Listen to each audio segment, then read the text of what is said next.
And hello, everybody. Welcome to the WyoNation Roundup.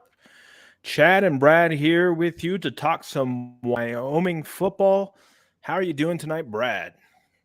Doing great, Chad. How are you? Doing all right myself. Brad may be a little distracted because he's watching some Thursday night NFL football. Just like I told you in the old pre-meeting warm-up here, Detroit's coming back in this. So we'll see what happens there. But we're here to talk about Wyoming, and so we got a checklist of items to talk about as we look back at the Texas Tech game and then look forward to Wyoming taking on Portland State this Saturday. But first, we have to talk about, which is a pretty big story that happened this week with the passing of former Wyoming football coach Paul Roach, which was announced by the university. Yeah, Paul Roach was unquestionably a legend at UW. I mean, the guy was an athletic director. He took over as head coach when Dennis Erickson left the building, and he put Wyoming relatively on the map in the WAC and a couple of bowl games in there, and it was easily handed the transition off from the head coach and went back to being full-time AD. And, if you're thinking about put a statue up, Kenny Sailors is obviously very deserving, but, Paul Roach is right there with him as far as the impact he had onto the university. He was responsible for the rack being built and, several other projects around campus. So, he kind of started this slow process of building up the athletic department to what it was. And that's a big loss for the UW community. Correct. So I got some of the numbers here. I mean, you may know them already, but he was the head football coach from 1987 to 1990. During that time, went 35-15 and went to 3 bowl games. Pretty good. And let's remember back then in the late 80s, when you got to a bowl game, it means you were actually a good team. There was none of this 6-6 nonsense. There was not 63 bowl games to go around or whatever number it is nowadays. So, yeah, I do believe Wyoming in those 3 bowls, I think 2 were Holiday Bowls and 1 was a Copper Bowl. Sounds if right. memory serves me correct. And one of those games was that famous game against Oklahoma State featuring a certain Betty Sanders. Pretty good player, yeah. Getting a statue next week in Detroit. Yep. And then so he was athletic director at Wyoming from 1987 to 1996. So as Brad was saying, had a big run there as calling the shots for the athletic department. And the biggest things, right? Back-to-back WAC football champions, 1987, 1988. And 1988 to this day still is Wyoming's last outright football championship. Wow. It's been a long time. It's a bit of a drought, to say the least. So I didn't move into Wyoming until 91. So I wasn't around for Paul Roach, but do you have recollections? I mean, I was a pretty young kid when they played in that Holiday Bowl. And I remember we were driving back from somewhere, I don't remember where, with my parents, and we had the Holiday Bowl on against Oklahoma State. I don't think we kept that game on for too long. I think we probably changed the station. The Copper Bowl, I definitely remember. That game got out of hand in a hurry as well. So not a ton of success in those bowl games, but pretty cool to be in the Copper Bowl back then. I mean, that was pretty hot stuff for being in the Copper Bowl, for a Western team anyways.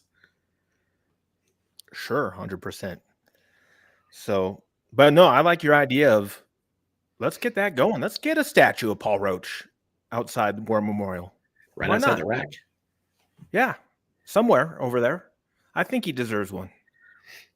Yeah, his impact on the UW community was, I don't think it can be measured, and it probably will never be touched again, from a leadership standpoint. So and I think, is it within 12 months here, right? We also lost the basketball coach during that time in Brandenburg. Yep. So 2 important figures in Wyoming athletics have passed away, and time marches on.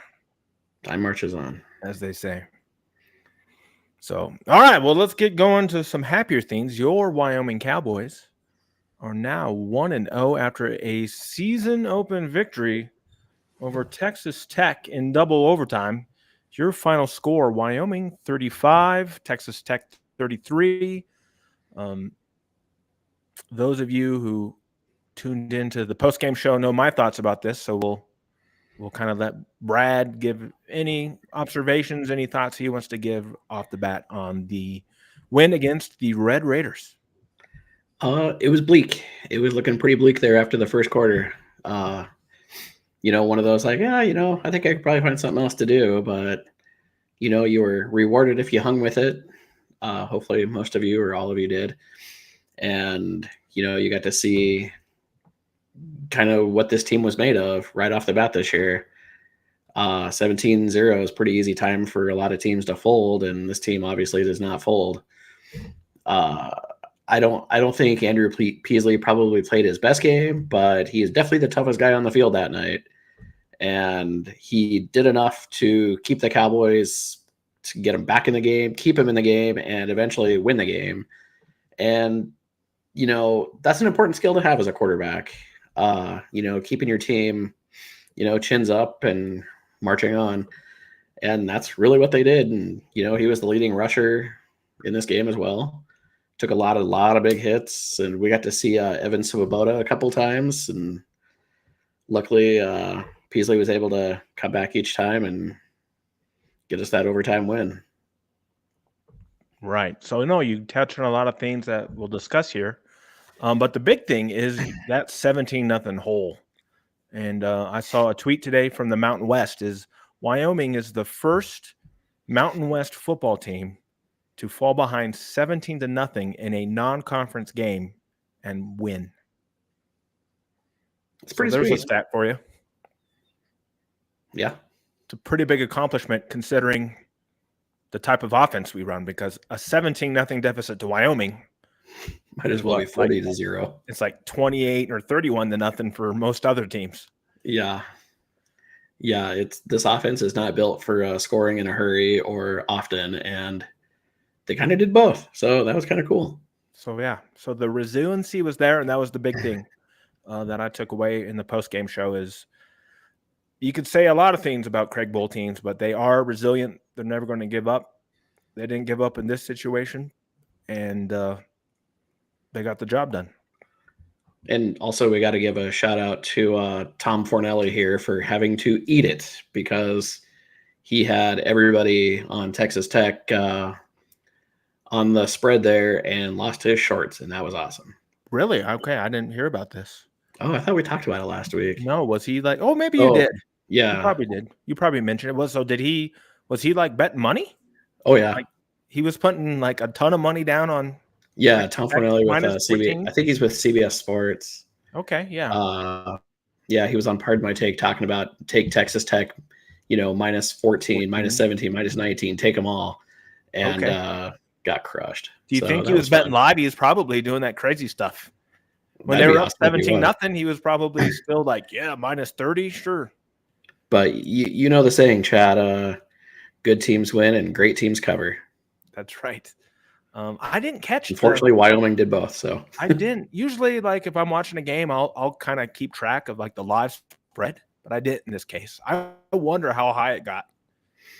Boy, I bet after that first quarter, it was a free for all. It was probably like minus 24 or something crazy, and I bet for Norley, he was probably just doubling down. He probably is his at the soup kitchen this week. His FanDuel account was on fire.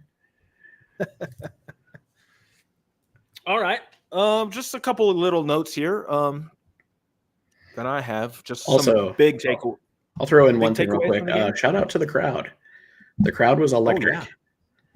What was it? About 26 and a half at the stadium on Saturday. So pretty good crowd. Let's see. I've got the box score here. Yeah, 26,450.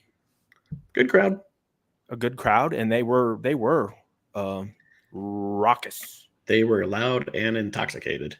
And they made that crazy Twitter dude, the Boomer Sooner. Oh, yeah. Whatever. He had Wyoming in the top 10 of their best crowds of the weekend. Best student sections of the weekend. Whatever. Yeah. That Boomer Sooner guy is kind of insane, but his polls his lists are hilarious. They are. And so, yeah, so I see that we have some people watching live. Thank you for joining us. If you go to the YouTube stream, you can get in the chat box, and if you have questions and comments, we can put them up on the screen. I know they didn't work last week, but Brad, sure enough, they worked post-game, and they were great.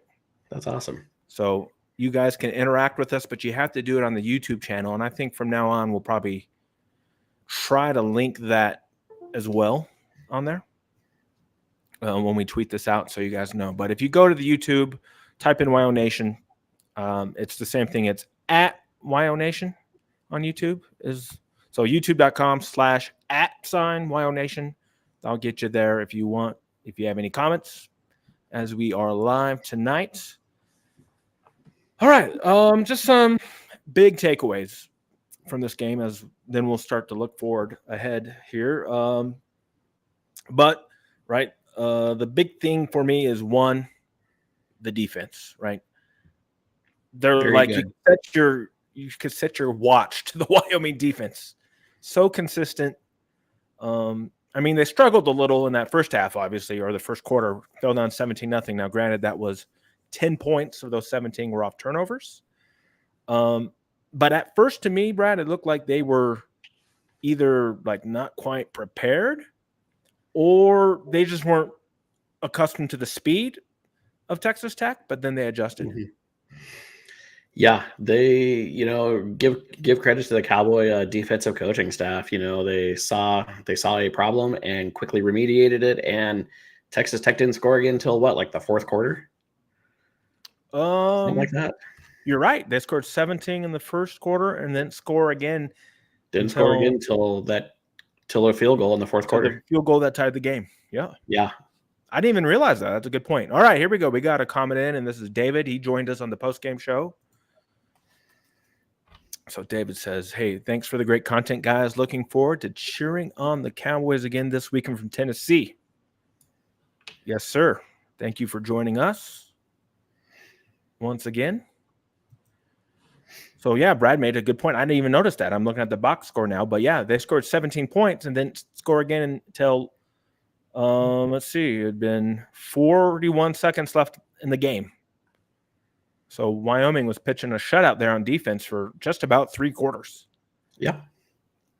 Yeah. And, the opportunity was there for Texas Tech to score, certainly, but their field goal kicker was not quite up to the task of converting a few of those points. So 100%. very fortunate for the Cowboys. And very, yep. And that was one of my leads on the post game was that if they had a halfway decent kicker, we would have lost the game.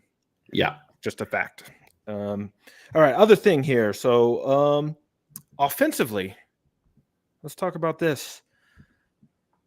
It looked a little different. Not a lot different, but I think they made like minor tweaks, especially to the passing game, to where I don't think it was as efficient as I'd like to be, but it was effective. Well, I mean, Peasley was 53% passing, so which is not great. Not great. Yeah, Not and we'll good. get into that. But here's something I just did the research on this, pulled the numbers, and I didn't know this until now. But I was thinking it in my head, but now I have numbers to back it up. So Wyoming completed 18 passes in the game. 8 were to tight ends, 6 were to running backs and fullbacks, and 4 to wide receivers. Yeah, one of the big offseason pickups, Asir Asante from, I think he's Holy Cross transfer, had 1 reception for 18 yards. So it'd be nice to get him working into the passing rotation a little bit. Yeah, and he dropped a touchdown pass, I think, in the third quarter. Maybe in the fourth. It was in the second half. Yeah. He dropped a sure touchdown pass. He was wide open, dropped it. But so my key here is you and I, mainly on Twitter, so this isn't, have discussed this and in person, but our wide receivers are A, they don't make plays. B, they're not particularly well coached. And we've gone on and on about that. And I think they finally realized that they got away from the vertical passing game and just threw the ball to the guys who were getting open, and that is your tight ends and your running backs and your fullbacks. Mm-hmm. We didn't take hardly any deep shots. They were just throwing short passes to the guys who are open. And when you have an offense like Wyoming's, that's all you really need to do to be effective in the passing game. It's really just another rush. Exactly. It's an extension of the running game. Exactly. Yeah, I would really like to see Asante and company become, a little bit bigger targets. And, as the season progresses, maybe we'll see a little bit of that this weekend where, getting into a game against Portland State, who's not particularly good. Maybe this weekend will be a nice live, I don't want to say scrimmage because that kind of stuff always comes back to bite me, but sure. Slightly, the Texas Tech defense was good. They were very fast. They were very physical, probably going to be one of the better defenses Wyoming sees all season. So, this may not even be a great gauge for, Peasley. And, they may only see another defense like this all season long when they play Texas. So, maybe we'll see more of a what we're more capable of this coming weekend, against Portland State, rather than, probably going to be a very good defense in Texas Tech. Sure. And I did look at like the offensive numbers for this season compared to last season. And I think you're right. You're going to see the same type of thing. I looked, our offensive numbers against Illinois were horrific last season, but Terrible. Illinois was a top 10 defense in the country last year. And Yeah. Wyoming's numbers against Texas Tech were pretty much mirrored what they were against Illinois last year. Hmm. So I think you're right. I think you're going to see quite a big improvement in the offense. And the fact that they weren't really effective, but they were somewhat efficient. I think that bodes well that they were able to grind it out and get a win. And I think, right, they always say the biggest improvement you make is between game 1 and game 2. And I think that bodes well for the Cowboys. Yeah, and it would be it would be nice this weekend, if you're gonna be playing with the offense a little bit, where maybe you're not so reliant on Peasley running the football. He had 15 rushes, and the two running backs behind him had a combined 16 rushes. So, it'd be nice to give him a little bit of break and maybe not absorb those hits. But you have to wonder at the same time, Portland State's coming off an 81-7 loss to Oregon. So what kind of kick dog are they going to be? Are they going to be the kick dog that cowers? Or are they going to be the kick dog that bites you back? So it'll be interesting to see what Portland State's made of this weekend after taking a relatively humiliating loss last week. Sure. Yeah. And we'll get more into that here in a bit. So now let's just kind of flip the page. A couple things that have me concerned moving forward. And one, right, is the offense. I'm still a little bit concerned. I saw some things that make me feel better about things. But I mean, people were dunking on me or dunking in quotes, right? After the game saying, oh, Wyoming scored 35 points and you're going on and on about the offense. And I go, hold on here, people. They scored 20 in regulation. Overtime points are make-believe points. I don't believe they should count towards your total because we've seen what? Not anymore because they got the new stupid rules where you got to go for 2, which makes no sense because anyway, that's a whole different issue. But overtime points are free points. Starting at the 25 and just you can take 4 shots to the end zone if you want to. And yeah. Yeah. So again, we only scored 20 points in regulation, and that's not going to win many games on our schedule. You're going to have to score more points. But again, I think I saw enough in the quarterback play and the play calling to get in bypassing the receivers and getting the ball to your playmakers, your running backs, your fullback, your tight ends. But no, Peasley did concern me. He didn't look comfortable a lot of the times, especially in that first half, and that could be because of the offensive line was still kind of feeling their way out. Mm-hmm.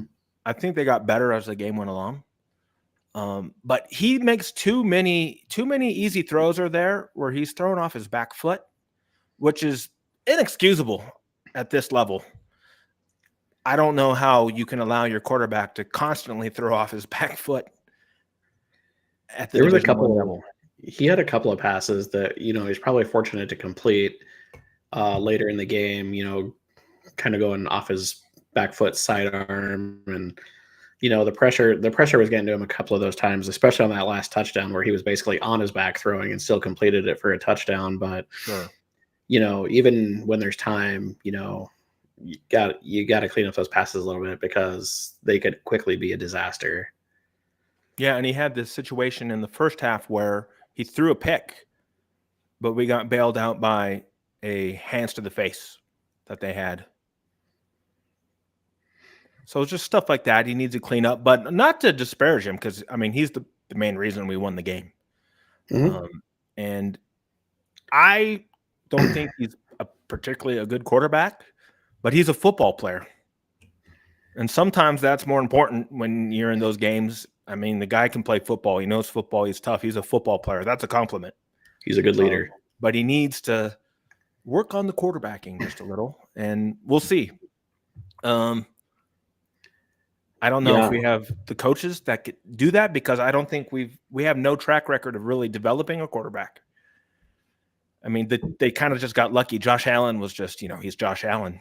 I don't know how much the coaching staff can take credit for Josh Allen when you see what he's doing now in the NFL. It's a freak. So we'll see there. So again, the quarterback play does concern me, but I mean, the guy's a football player. And then the second thing, Brad, is that you got on this is the running back rotation. We got some running backs. We have a lot of running backs. They weren't particularly effective. Now, granted, we are missing our top two guys right now. And they were kind of doing this running back by committee type of thing. Mm-hmm. And the depth chart this week is exactly the same with the oars. They're all even. So I don't think it will probably matter too much against Portland State, but I'd like to see if a guy's hot, just stick with him until he's not hot. Because running backs need that.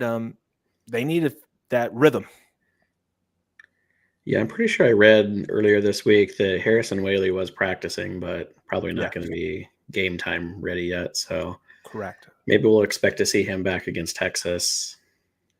Probably not a lot of need to rush him back this weekend. No. So, but Sam Scott was averaging a little over 6 yards a carry. So yes, that's a good number. That's an encouraging number. Carries, 44 yards, 6.3 a carry. So yeah, I'm saying he should have gotten more carries. Yeah. Peasley rushed the ball 15 times. Now, granted, not all of those were designed. But that's too many for a guy with his stature, and B, his concussion problems, which have already, I was concerned that there was a very good chance he may not have come back. Yeah, I was kind of thinking that we were going to see Svoboda a lot in that fourth quarter, but things worked out for us, fortunately. Yeah, so they're going to have to figure out the running game because you can't run Peasley 15 times a game because it'll be not a if he gets concussed, it'll be when. Yeah, the nice thing about this offense and what we've seen in the past, though, is the running game is going to get figured out pretty quickly. So that's probably not top of my list of things to be concerned about. Sure. So, yeah, so that's what I had there. For that, do you have any other thoughts on Texas Tech? No, not particularly. I think Texas Tech's still going to be a really good team this year. Probably not going to be Cotton Bowl bound anymore, but they're still going to be a good team. And it was nice to beat a ranked team at home. Looking at some notes here, Wyoming's beat Ole Miss, Missouri, Virginia, and Texas Tech since 2004, and Missouri, Texas Tech, and Virginia were all home openers. So pretty good. Maybe don't come to Laramie for a home opener. Yeah. Or do. But we're now 80, 45, and 2 all time in home openers. Yeah. Let's just take a little quick look here. See what the future holds, because I know we have quite a bit of games scheduled. And apparently this was the first ranked win since they beat San Diego State in 2016. Okay. Wow. Yeah. Let's see what we got cooking in the future here. Actually, I didn't even know this. Next year we open at Arizona State. Ooh. That might be a good road trip, actually. I think that's a one and done game too. No, that'd be a horrible road trip. In 25 September? is at Akron. Ooh. Which is interesting. Gross. But we do host Utah at home in 25. 26, Northern Texas is the opener. And then after that, it's not really worth saying. But we do host, who knows at this point. In 2029, California is the home opener. ACC member, California. They'll be ACC member. Yeah, they could have switched again by then. Who knows? But yeah. I just thought it'd be interesting about Arizona State next year. Let's put that in the back of your head. To go sit in 115 degrees in Tempe. It'd be really, really warm, but it's almost guaranteed to be a night game. I'm a polar bear in Montana, man. I might die. All right. Also, I can't believe you haven't touched on this, but your favorite player also recorded a career statistic this week. My favorite player. John Hoyland kicked a career-long field goal of Oh 57 yes, Red yards. Shoe Man. Hashtag Red Shoe Man. Can't believe Yeah, you was it forgot that. 56 yards? Or 57. 57? 57 yards. Yes. Yes, I am keeping the hashtag Red Shoe Man alive. I was every time UW was tweeting about Hoyland, I said, give me a hashtag Red Shoe Man. I'm going to get them. I'm going to get the official account to tweet out hashtag Red Shoe Man sometime this season. They will give in. It's going to be beautiful. I think they have to. They have to. But that means all of you listening need to follow along with us too. Yes. If you're watching this, please follow along in the hashtag Red Shoe Man. What is it? It's like a lifestyle almost, you know? Has to be. No normal person wears red shoes. All right. One more thing before we look forward. Now, I was doing the post-game show. I was watching Peasley's interview before I went on air, but I didn't catch the pool thing at all. And everybody in the chat was like, "Oh man, did you hear Peasley?" No, he said it in it is, yeah, he said it in his post game, like on the TV feed. Yeah, exactly. Yeah. And I didn't catch it live. We're going to take him to the deep end of the pool and fold him. So before I went to bed, I was like, you know what? That is a perfect quote for Breaking Tea. So I said, hey, Breaking Tea, you might want to check this out. And then when I woke up the next morning, guess what? The Breaking Teas guys love T-shirts. The Breaking Tea guys were DMing me saying, hey, let's work on this together and let's get this shirt. And I was like, heck yeah. So let's get it up here. If you have not seen it, what's going on here? I think you have one of their shirts from the past, their Josh Allen shirt that was a Stats Are for Losers. I do have that one. Yep. I have the Josh Allen Stats Are for Losers shirt. Did you get the bench one too? The Cowboys? I did, but it's still for sale. So if you want the Wyoming basketball bench boys, the bench boys, you can get it. But here we go. We're going to share this for everybody who has not seen it. It is the Breaking Tea. Take them to the deep end of the pool, featuring the outline of Wyoming with a football. And they also have a hoodie. The hoodie looks really good. So I hope to see a bunch of these. I've ordered mine. Who knows if we'll get it in time for Saturday? Probably not. But in future games, let's see some take them to the deep end of the pool. And I like it because that's Wyoming football, right? That's where basically that means we're going to wear you down in the fourth quarter. And you're going to be so tired, you're going to drown in the deep end of the pool. I love it. So if you haven't got it, I'll tweet this out again. It's pinned to my page. They had a sale code for us. I'll see if I can get us another one to get 10-15% off. But there is your Breaking Tea that us here at WyoNation helped design. Pretty cool.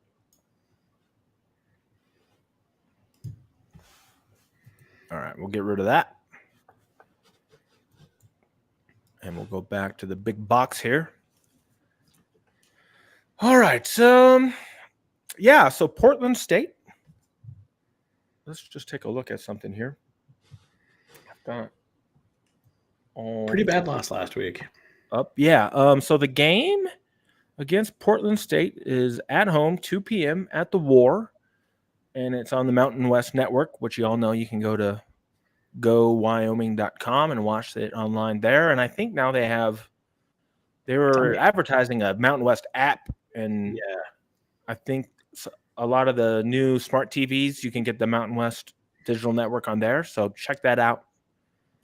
But everybody is pretty aware of how to watch those digital games these days. And Brad, since you're our resident Big Sky expert, tell us what you know about the Portland State Vikings football program. Not good. They used to, I've been to Portland once for a game. They used to play right there in the Portland Timbers soccer stadium. At the soccer stadium? Wow. That's they played cool. At Providence Park.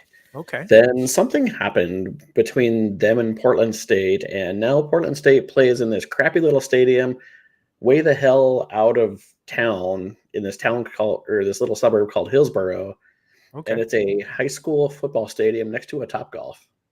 Oh boy. It's bad. Wow. Yeah, Can you see the stadium from the Top Golf? they're right next door to each other. Rent out the Top Golf and like watch the game and hit some balls and Probably not. I mean, that'd be okay. pretty rad if you could, but I just kind of remember seeing it in passing. I had to go to Portland for work a couple of years ago, and we took a quick side trip out to Cannon Beach, and as we're driving through Hillsborough, I was like, "Oh, there's that piece of crap stadium right there." Sure. It Uh, says their coach is a guy named Bruce Barnum. Barney, He's been there 9 years and he's 30 and 51. I mean, how do you keep your job at 30 and 51? because nobody wants to coach Portland State. Okay, that's a good answer. And Well, I then like, mean, Portland State has had one legendary coach in their time, okay, kind of please somewhat tell, recently, even who? Tell us. Jerry Glanville.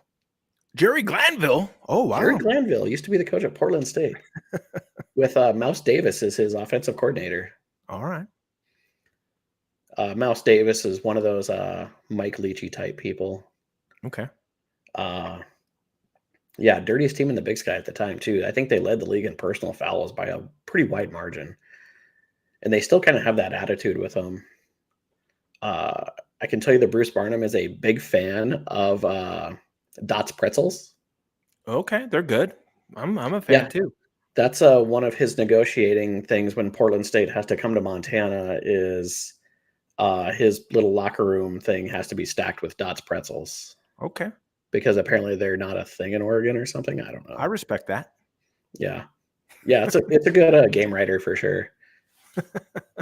And tell me what kind of offensive and defensive systems do they run? That's a good question because I don't really know for sure. I Don't mean, know. Yeah, it doesn't say in the press notes. Usually it'll say yeah, I'm pretty sure I saw formations. him play. I don't see it Pretty on sure I here. saw him play last year. Their quarterback Dante Shakir, he's a junior. He's a returning starter. Yeah, I Had a don't bad game against Oregon, see it. 5 for 14, 35 yards. Not great. Was their leading rusher. Okay, yeah. Usually it'll list like their formations and system, but it doesn't for some reason. This is the first program or the first time these two programs have met each other. Mm-hmm. And here it says that Chris Sylvester will be the play-by-play announcer, whoever that is.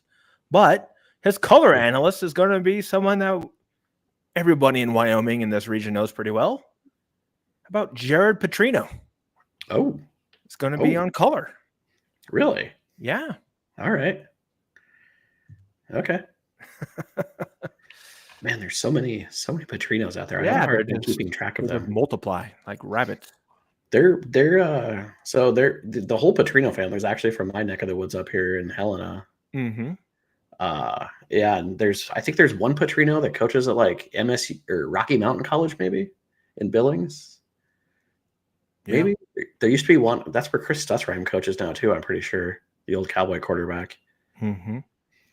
And I think there's one at like Black Hill State or something like that. I don't know. And there's one that runs a turf company. So I think he's responsible for the turf that got installed in Laramie and in Casper. It's his for company. the Mustangs. Yep. Let's see here. Wyoming's history against the Big Sky is pretty good. Wyoming's record against current Big Sky members, because remember, a lot of these teams used to be in the old Skyline Conference. Well, and Boise has moved up since then, and so is Nevada. Right. Yeah. So some of these guys used to be in the same conference as us. They never moved up like we did. But Wyoming is 62-14-3 all time against Big Sky schools. Best record is against Montana, 14-0. 14-0. Worst record is against Montana State. Oh. 14-6. That's the most losses we have. And I do believe Montana State was in the old Skyline way back in the day, right? Both Montana schools were in the Skyline way back in the day.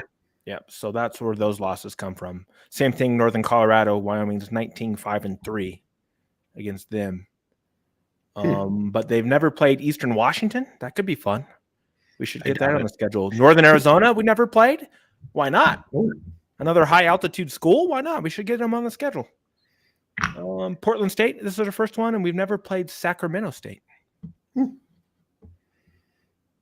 Actually, our worst record is against Cal Poly, of course, because they beat us. We're 0-1. yeah, that was a bummer.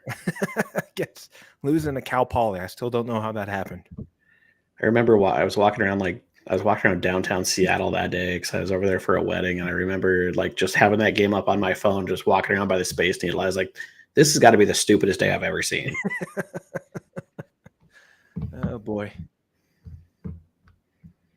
All right. Yeah, not really much else to say about Portland State, I guess. But how about them? They got to be facing one of the biggest 180s you can in football, going from Oregon's offense to our offense. My goodness. Yeah.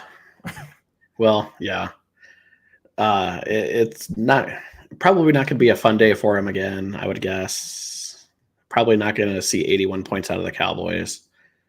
May not even see 40. I don't know. We'll see.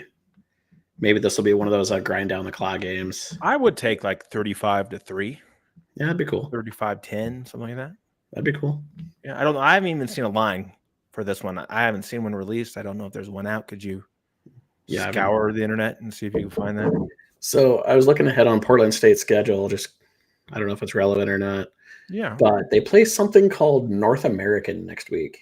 North American University. So it's the other NAU.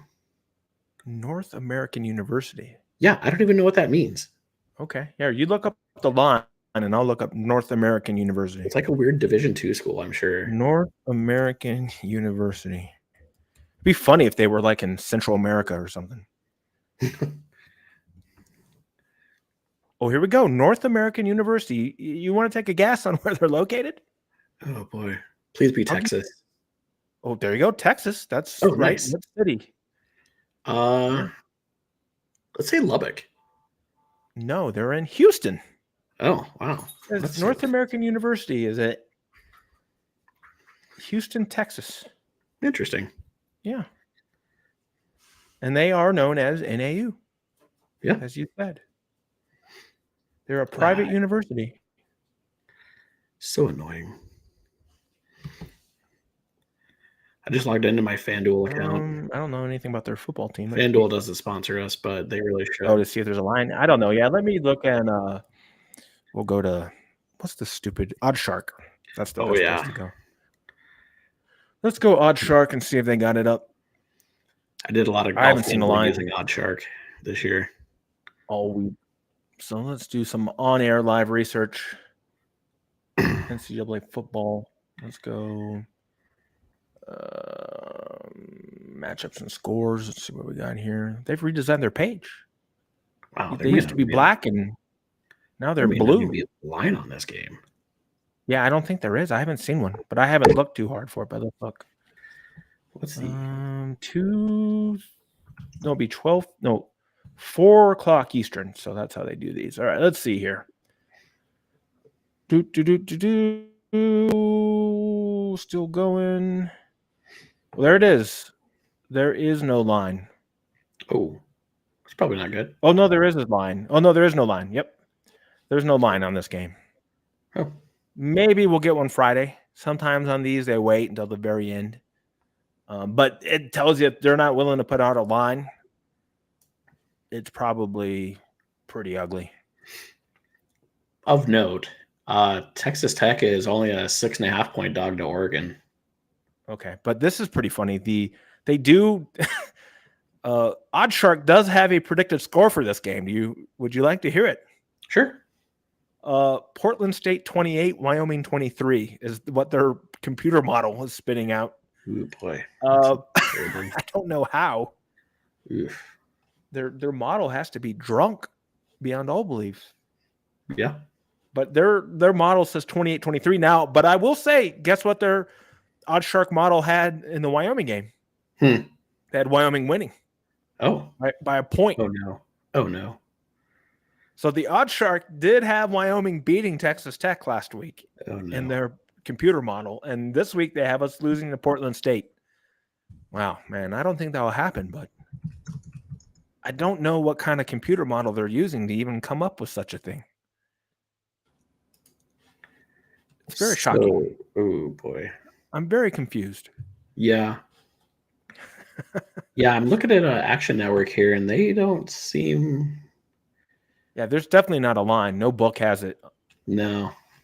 Let me Well, I actually imagine game. getting pumped for 81 points the week before probably turns a lot of sports Let books me off. So let me just click the matchup to see if there actually is a line. I don't see one. As I said, so everything's blank. Yeah, everything's blank. There's so nothing again, on here. congrats to the Cowboys on being good enough where they don't even publish a line. So There we go. Yeah. Let's see. Portland State's last games. Yeah, pretty ugly. I mean, they lost to Washington in September of 22, 650. See if they played any Mountain West schools. Oh, they played San Jose State last year and only lost by 4. They lost to Hawaii 49-35 in 21. Boise drilled them 45-10 in 2019. Nevada beat them in 2018 72-19. oh boy. So a wide range. I mean, was San Jose State that bad last year? Only win by No. 4? I think San Jose State was good last year, weren't they? Yeah, I don't know. I mean, they were okay, but to only beat Good-ish. Portland State by 4 points doesn't sound good. Kind of thinking Portland State may not be one of those roll over and die teams. Oh, hold on. It says here that San Jose State was favored by 22 and only won by 4. So they've done it last year. As recently as last year, they gave a Mountain West team a game. So they were 48-point dogs to Oregon, and Oregon covered 48. Yeah, I think they did that in the first quarter, actually. Yeah. The first half, I should say. All right. That's enough of on-air research. Oh, yeah, they did. It was 50-0 or 50-7 at halftime. Oh, wow. Okay. So there we are. So we'll see what happens. You never know with these. And Wyoming under Bowl doesn't have a history of dominating any of these games. They've always been somewhat close. I think Montana State last year was like a very last-second win, wasn't it? Well, fourth quarter win for sure. And then we pulled away. Yeah. Same thing. We play like Wofford was kind of close. There was another game that was kind of close. North Dakota and Cal Poly obviously did not go our way. We lost. Yeah, here, let's just go to the schedule here from the past and take a look at these really quick, and then we'll head on out. And technically, North Dakota was a Big Sky team when we played them. True. Let's see. Northern Colorado last year, 33-10, so I guess that was handily, but I think we didn't pull away until the second half for sure. Let's see. 21. Did we play Montana State? 19-16.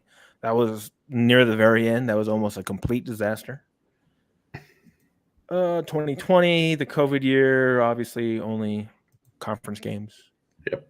2019, we played no teams from 1AA or FCS or whatever you want to call them. One more year. We'll look at 2018. That's when we played Wofford and beat them 17-14, which is not great. Wofford's but I think we'll be okay. Team to play though. All right, here we go. The Joey Dub is watching on stream. He says score predictions. Ooh. Yeah, we're kind of talking about this. It's almost hard to say. I don't want to look too foolish because I have no idea. It's okay, we're both short. We're both short. People dunk on us all the time, so we're used to it. Okay, then go. Brad will give us the official WyoNation prediction. He's fearless. I like 42-10. 42-10. Okay. There we go, Joy. 42-10. Take it to the bank. I would not take it to the bank. If they put a line on it, take it to the bank. But there's no line on this game yet, so. Yeah, that's a little weird. All right. So I will be with you for the post game. About 15 minutes after the final whistle. This is when we'll go live, and we'll talk it out. I don't know if Brad's got Grizzly duty that day. That's a good question. I actually don't know. You don't know when you play? Then you're not at home, obviously. No, I think the Grizz are on the road at Utah Tech, whatever that is. Okay. So Brad may join us. We'll see. I'll try to get somebody to join me. Maybe Brad talk to Connor for me and see if he's available. Maybe I'll be nice and stay somewhat not intoxicated and come join you. Yeah, I mean, I said somewhat. Games are going pretty quick. A 2:00 game, digital network, probably be over around 5:30. Yeah. So yeah. So I'll be on the air. Hopefully, I can recruit somebody. Hopefully, it will be Brad, but we'll see. So we thank everybody for joining us on the WyoNation Roundup. Again, this is live, a couple people, but I will post this to YouTube tomorrow morning so people can take a look at it before the game on Friday and Saturday. And yeah, we'll be back for the post-game show, and then we'll have another WyoNation. Actually, we won't probably because Brad, you're going out of town for work next week. We'd have to be Sunday or Monday night. We'd have to do it, but well, maybe Monday we could do a roundup. Okay. So stay tuned. Check the Twitter feed, and we'll keep everybody updated. So for Brad Reed, I am Chad Smith. Thank you, everyone, for watching the WyoNation Roundup. We'll see you post game on Saturday. See y'all.